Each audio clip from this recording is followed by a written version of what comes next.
Hello বন্ধুরা, সকলে কেমন আছো? আমিও ভালো আছি। দেখো আমি কি করছি, এই কুমড়ো ফুলগুলো আজকে আমি বড়া বানাবো, সেটা তোমাদের সাথে আমি শেয়ার করব। তো দেখো কিভাবে আমি বড়াটা তৈরি করছি সেটা তোমাদেরকে আমি দেখাবো। তোমাদের তো সব কিছুই আমি শেয়ার করি, তাই এটা কেন শেয়ার করব না? এটা সম্পূর্ণ আমি নিজের হাতে করেছি, একদম বেসন মাখা থেকে ফুল টুল সব পুরো মানে সব কিছুই পুরো আমি একা করেছি, সেটা আজ তোমাদের সামনে আমি শেয়ার করব। তো বন্ধুরা, ভিডিওটি ভালো লাগলে একটা লাইক করো, আমার চ্যানেলটি সাবস্ক্রাইব করো। দেখো এটা কি ফুল বলো তো? এটা সবাই জানো কি ফুল, আর যারা জানো না তারা জেনে নাও, এটা হচ্ছে কুমড়ো ফুল। কুমড়ো ফুলের বড়া গরম ভাত দিয়ে ডালের সাথে খুব টেস্টি লাগে। তো আজকে ডাল রেডি হয়েছে, তো কুমড়ো ফুলের বড়াটা আমি রেডি করে নিচ্ছি খাওয়ার জন্য। তো দেখো বন্ধুরা, কিছু কিছুর মধ্যে পোকাও আছে, তো বাদ দিয়ে করছি। এই দেখো কুমড়ো ফুলের বড়া বানাবো আজকে, আমি রেডি করছি সব ধুয়ে ঠুয়ে নিয়ে। তো তোমরা দেখতে থাকো আমি কি করছি আস্তে আস্তে।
তো আমি তেলে ছেড়ে দিয়েছি, তো তোমরা দেখতে থাকো কি সুন্দর গরম গরম বড়া রেডি হচ্ছে।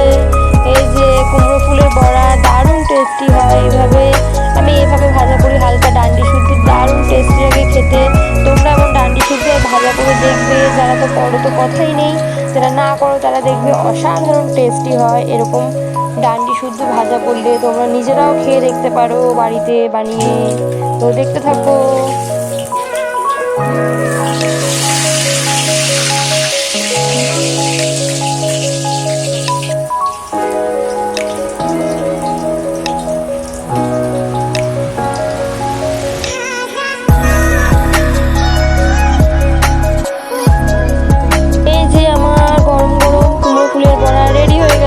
কে কে খাবে চলে আসো।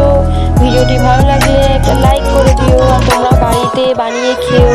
দারুণ টেস্টি মুচমুচে কুমড়ো ফুলের বড়া। বন্ধুরা টাটা, পরের ভিডিওতে দেখা হবে।